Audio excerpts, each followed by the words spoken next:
ओम शांति। 25 अगस्त 2023 बाबा के महावाक्य। मीठे बच्चे, यह संगम युग है ब्राह्मणों की पुरी। इसमें तुम ब्रह्मा के बच्चे बने हो।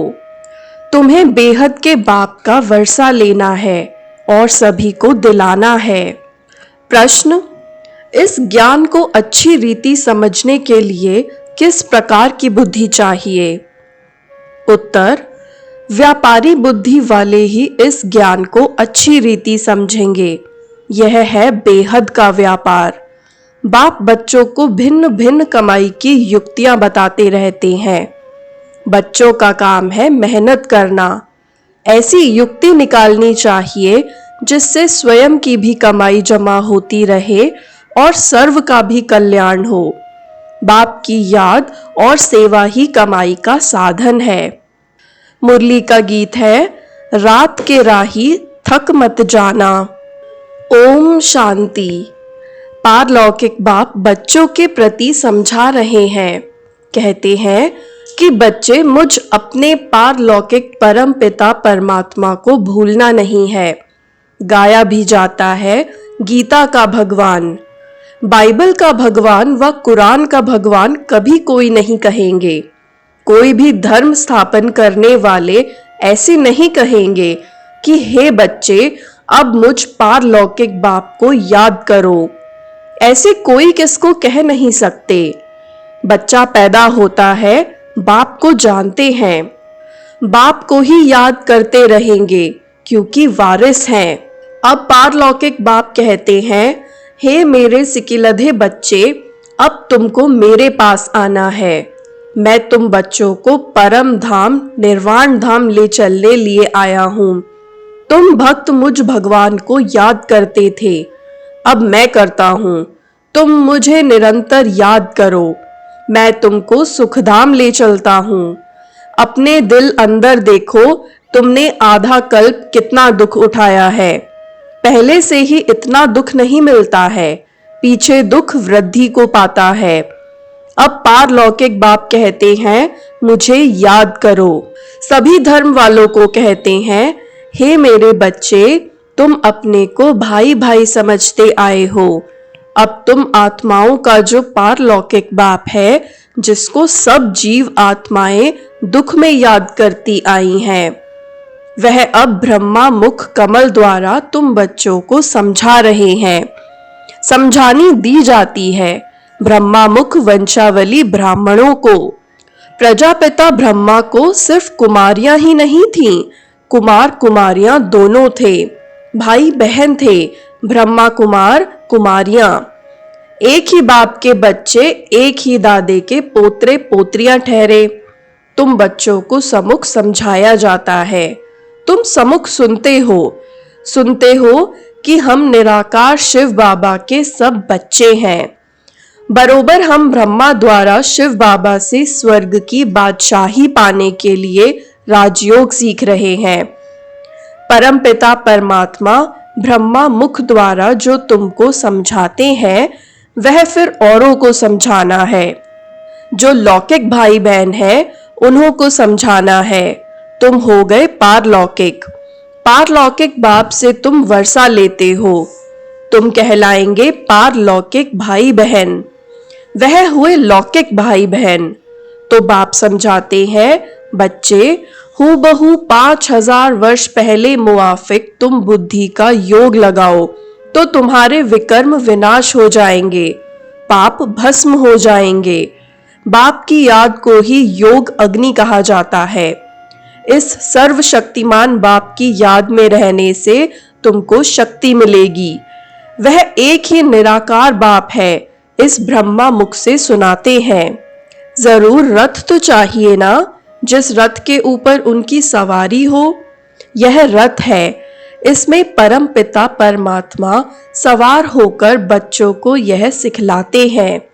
इस सृष्टि के आदि मध्य अंत की समझानी देते हैं, जिससे तुम भविष्य के चक्रवर्ती राजा रानी बन जाएंगे और निरंतर याद करने से विकर्मा जीत बन जाएंगे। पावन पुण्य आत्माएं बन जाएंगे।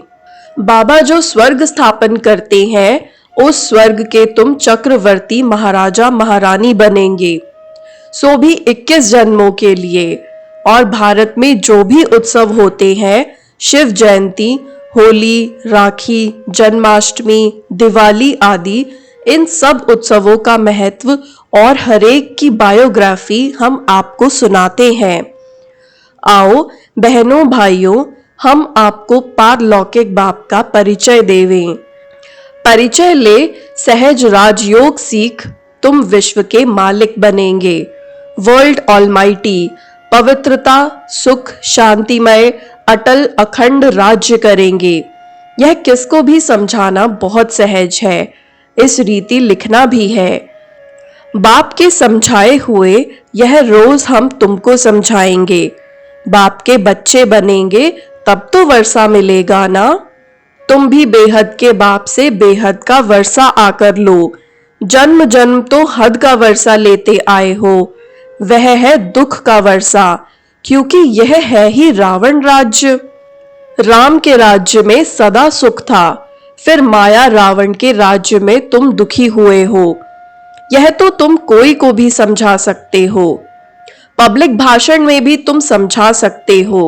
ऊंच ते ऊंच है भगवान, फिर है ब्रह्मा विष्णु शंकर, फिर उन्हों की महिमा। गाया भी हुआ है ब्रह्मा द्वारा स्थापना, तो जरूर वह स्थूल वतन में होगा। ब्राह्मण है ब्रह्मा की संतान, उनको ही प्रजापिता ब्रह्मा कहा जाता है। पहले पहले ब्राह्मण वर्ण चाहिए, ऊंच ते ऊंच है ब्राह्मण वर्ण। कौन स्थापन करते हैं? परम पिता परमात्मा, पिता के सब बच्चे ठहरे।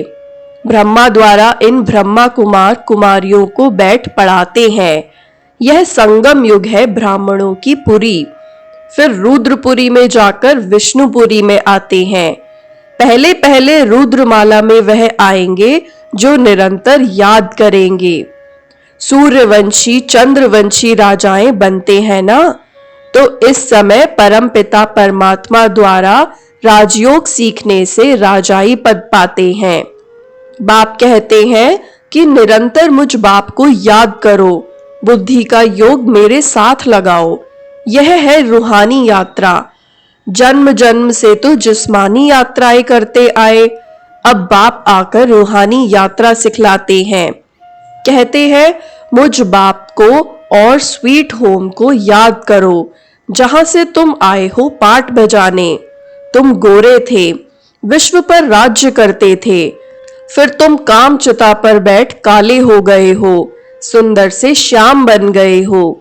भारत बड़ा सुंदर था, नाम ही था स्वर्ग, अब तो नरक है ना।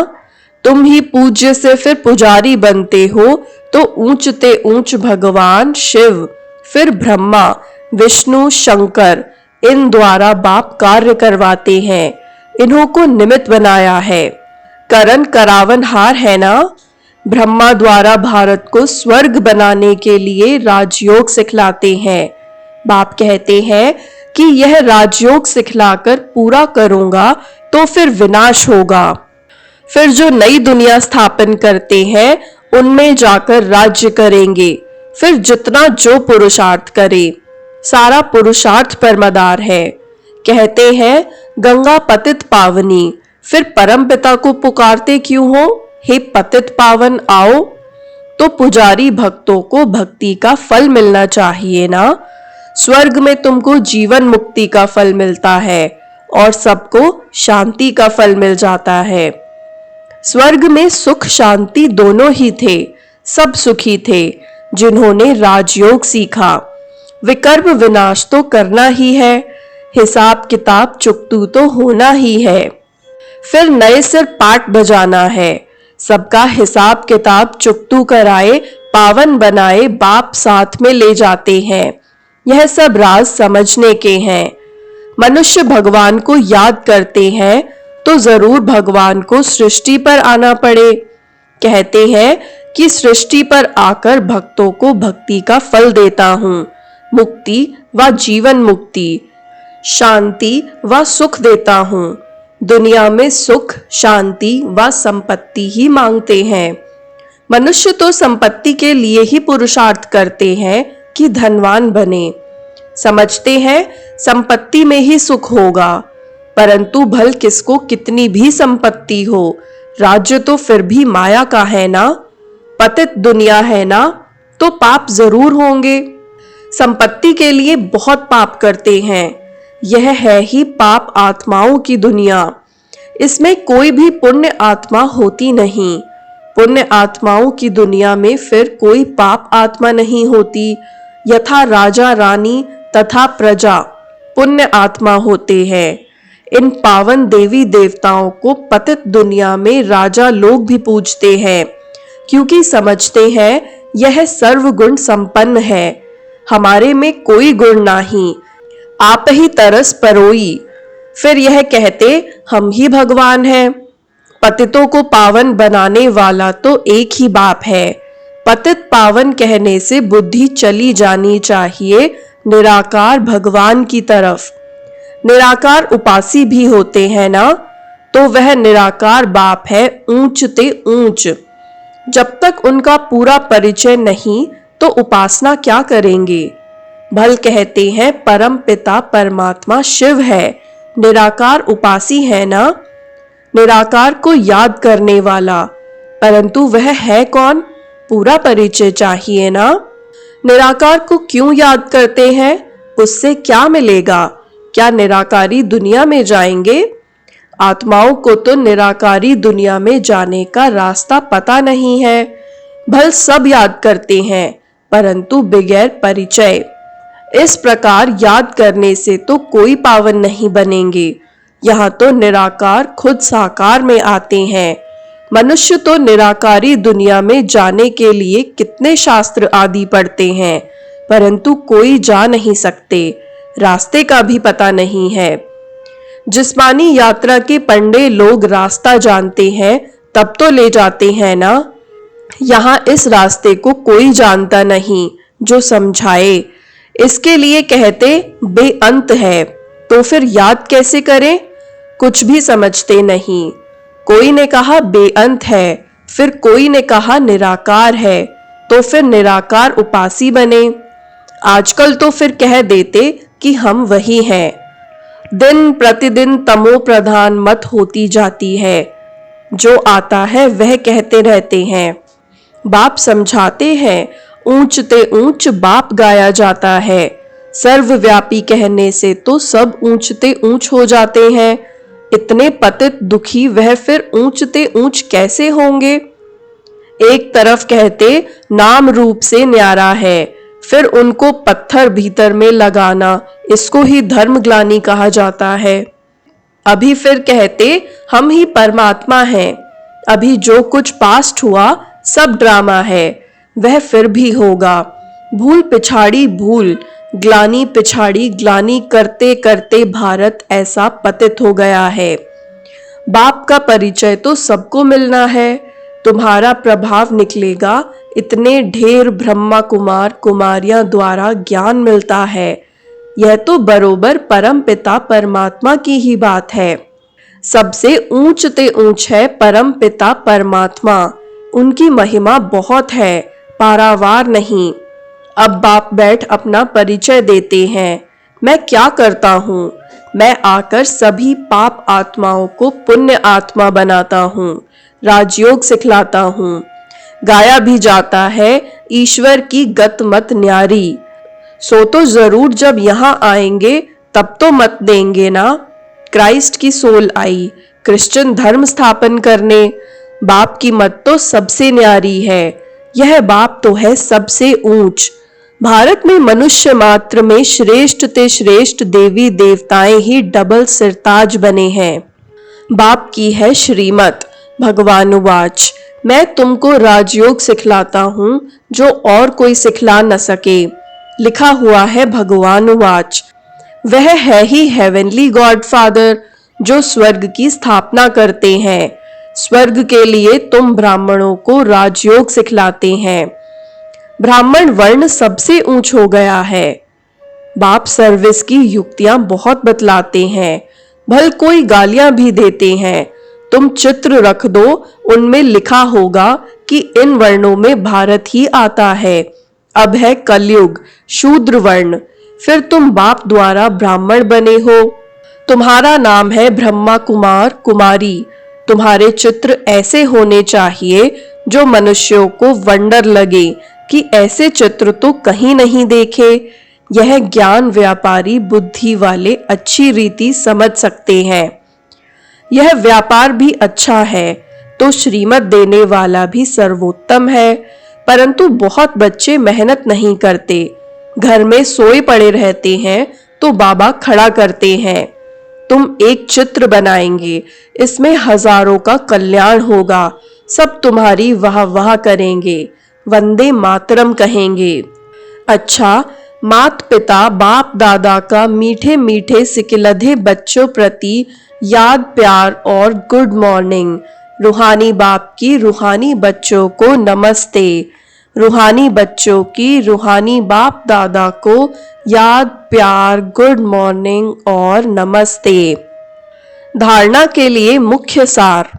पहला, रुद्रमाला में पहला नंबर आने के लिए निरंतर बाप की याद में रहना है। बाप और स्वीट होम की याद से स्वयं को पावन बनाना है। दूसरा, रूहानी पंडा बन सबको सच्ची यात्रा करानी है।